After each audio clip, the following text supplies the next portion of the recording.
बिस्मिल्लाहिर्रहमानिर्रहीम। आज हम बात करेंगे एक अहम तरीन विटामिन की, विटामिन डी। 95% लोग इसकी कमी का शिकार हैं। ना ही सिर्फ पाकिस्तान में, पूरी दुनिया भर में इसकी कमी पाई जाती है। अगर विटामिन की बात की जाए तो हमारे पास दो किस्म के विटामिन होते हैं, water soluble vitamin and fat soluble vitamin. Water soluble vitamin से मुराद है कि जो पानी में घुल जाते हैं। फैट सोल्यूबल विटामिन वो होते हैं जिन्हें फैट चाहिए, चर्बी चाहिए होती है अब्जॉर्ब होने के लिए। पर अगर विटामिन डी की बात की जाए, सबसे नेचुरल और सबसे पहला सोर्स हमारे पास आ जाता है सूरज की शुआओं से मिलने वाला विटामिन डी हमारे लीवर एंड किडनी में जाके फिर एक्टिवेट होता है। इस बात से ये बात वाजिया है कि अगर किसी को जिगर का या गुर्दों का मसला है तो उनमें विटामिन डी की कमी ज़रूर होगी। इसी तरह अगर किसी को पित्ते का मसला है तो विटामिन डी की कमी होने के चांसेस हैं, क्योंकि विटामिन डी एक फैट सोल्यूबल विटामिन है। जैसे कि हमें पता है कि पित्ता जो होता है, हमारे पास जितने भी फैटी फूड्स हैं उनको डाइजेस्ट करने में हेल्प करता है। ये पहली वजह की हमने बात की। अब अगर दूसरी वजह देखी जाए विटामिन डी की कमी होने की, वो दूसरी एशियन स्किन हो सकती है। हमारा कंप्लेक्शन थोड़ा डार्कर है एशियंस का, तो हमारे पास मेलानिन ज़्यादा जो हमारे पास धूप से हमें बचाता है। मेलानिन एक डिफेंस का काम करता है। मेलानिन ज़्यादा होने की वजह से हमारे पास विटामिन डी की कमी होने के चांसेस है हमारी। इसके अलावा वो लोग जो धूप से बचने के लिए सनस्क्रीन और सन ब्लॉक का इस्तेमाल करते हैं, उनमें भी विटामिन डी की कमी पाई जा सकती है। सनस्क्रीन का इस्तेमाल बेहतर है सन ब्लॉक की निस्बत। सन ब्लॉक कम्प्लीटली ब्लॉक कर देती है। इसके अलावा हमारी खुराक में विटामिन डी की कमी भी एक वजह हो सकती है। वो वजूहात थी जिनकी वजह से विटामिन डी की कमी पाई जाती है। अब सिम्टम्स की बात करते हैं, अलामात की, जो मोस्टली हम इग्नोर कर रहे होते हैं, वो विटामिन डी की कमी की वजह से हो रहे होते हैं। सबसे पहले विटामिन डी की कमी हमारी इम्यूनिटी को अफेक्ट करती है, हमारी इम्यूनिटी को सप्रेस करती है। इम्यूनिटी हमारी डिफरेंट तरह के बैक्टीरिया, वायरल इन्फेक्शन से बचा रही होती है। हमारे पास इम्यूनिटी में जिन सेल्स ने डिफरेंट तरह के इन्फेक्शन से लड़ना होता है, वो विटामिन डी से बनते हैं। जब विटामिन डी नहीं बॉडी में मौजूद होता है तो हमारे पास ये टी सेल्स की कमी हो जाती है, और इसी की वजह से हमारे पास किसी भी तरह के इन्फेक्शन हमलावर हो जाता है। अगर आपको किसी भी तरह का इन्फेक्शन जल्दी हो जाता है लो इम्यूनिटी की वजह से, तो हो सकता है कि आपको विटामिन डी की कमी हो। इसी तरह बहुत सारी रिसर्चेस के मुताबिक विटामिन डी की कमी जोड़ों और पट्ठों को मुतासर करती है। वो लोग हजरात जिनको बैक पेन रहती है या उनकी टांगें दर्द करती रहती हैं, तो हो सकता है कि उन्हें विटामिन डी की कमी है। इसके अलावा विटामिन डी हमारे पास कोर्टिसोल के लेवल को जब इफेक्ट करता है, कोर्टिसोल के लेवल जब ज़्यादा हो जाते हैं तो हमारे पास एंजाइटी और डिप्रेशन के चांसेस भी बढ़ जाते हैं। ये एक मेन वजह विटामिन डी की कमी की। इसके अलावा विटामिन डी की कमी से हेयर फॉल और हेयर लॉस बहुत ज़्यादा हो जाता है, एलोपेशिया होने के चांसेस हो जाते हैं। विटामिन डी की कमी की वजह से वुंड हीलिंग भी जल्दी नहीं होती। अगर कोई ज़ख़म लग गया है या कोई चोट लग गया है तो वो जल्दी ठीक नहीं होती, तो हो सकता है कि आपको विटामिन डी की कमी है। इसके अलावा बहुत सारे रिसर्चेस के मुताबिक बढ़ता हुआ वज़न जो है हमारे पास विटामिन डी की कमी की वजह से है। इसमें कोर्टिसोल के लेवल जब ज़्यादा हो जाते हैं तो इंसुलिन सेंसिटिविटी कम हो जाती है। जैसे इंसुलिन रेजिस्टेंस ज़्यादा होती है तो ज़्यादा ओबेसिटी के चांसेस हो जाते हैं। तक हमने वजूहात और अलामात देखी। अब बात करते हैं विटामिन डी का असल में रोल क्या है हमारी। विटामिन डी हमारे पास हमारी हड्डियों के लिए बहुत ज़रूरी है, क्योंकि विटामिन डी कैल्शियम और फॉस्फोरस के लेवल्स को रेगुलेट करता है, बैलेंस करता है बॉडी में।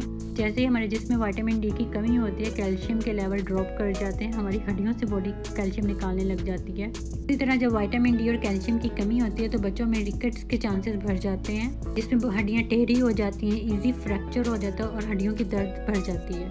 इसी तरह अगर बड़ों में विटामिन डी की कमी हो जाए तो ऑस्टियोमलेशिया हो जाता है, मतलब हड्डियाँ नाजुक हो जाती हैं, इजीली टूटने लग जाती हैं, और हड्डियों का दर्द। जब एक अरसे तक ये चीज़ रहे तो हड्डियों में बुरबुरापन आ जाता है, जिसे हम ऑस्टियोपोरोसिस कहते हैं। फिर हड्डियों की दर्द और मसल पेन तक की बात चली जाती है। इसी तरह अगर आपको बेवक्त थकावट रहती है, हड्डियों और पट्ठों में दर्द रहती है, तो हो सकता है कि आपको विटामिन डी की कमी है। इसके अलावा आप कंफर्म कर सकते हैं ब्लड टेस्ट करवा के, विटामिन डी का ब्लड टेस्ट करवा के 25 हाइड्रोक्सी विटामिन डी टेस्ट किसी भी लैब से इसका टेस्ट करवा सकते हैं। वैसे नॉर्मली हमारे पास इसकी नॉर्मल रेंज 30 से 50 माइक्रोग्राम होती है। अगर आपकी रेंज 20 से 30 के दरमियान आती है तो वो इनसफिशिएंसी कहलाएगी।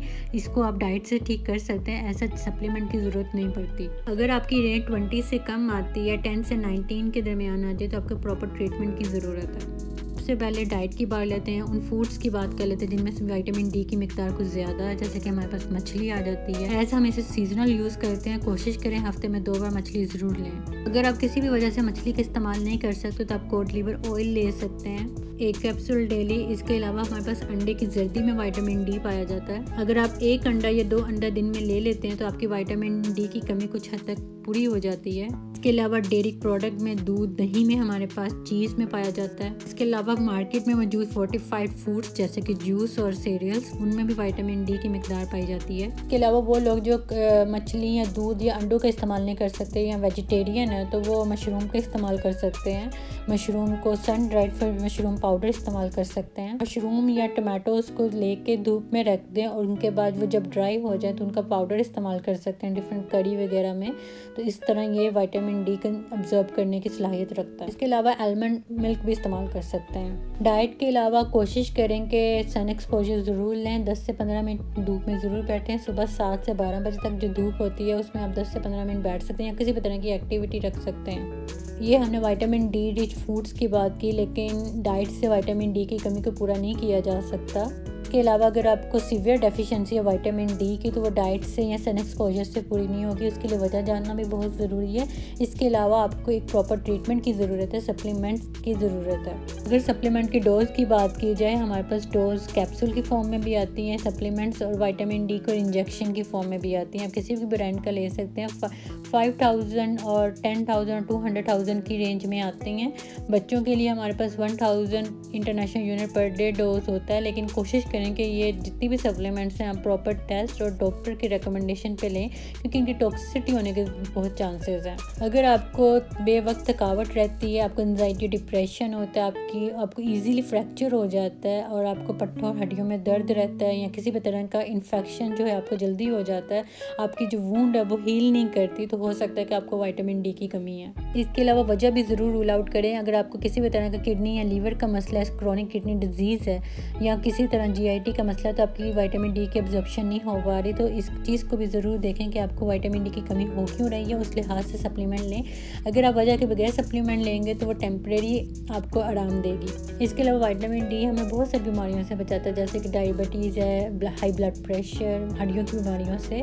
तो विटामिन डी की कमी हम सिर्फ खुराक से पूरी नहीं कर सकते, हमें सप्लीमेंट की भी ज़रूरत है। तो सप्लीमेंट डॉक्टर की रिकमेंडेशन के मुताबिक ज़रूर लें। उम्मीद है कि ये वीडियो आपको अच्छी लगी होगी। Please do like, subscribe and share. Thank you.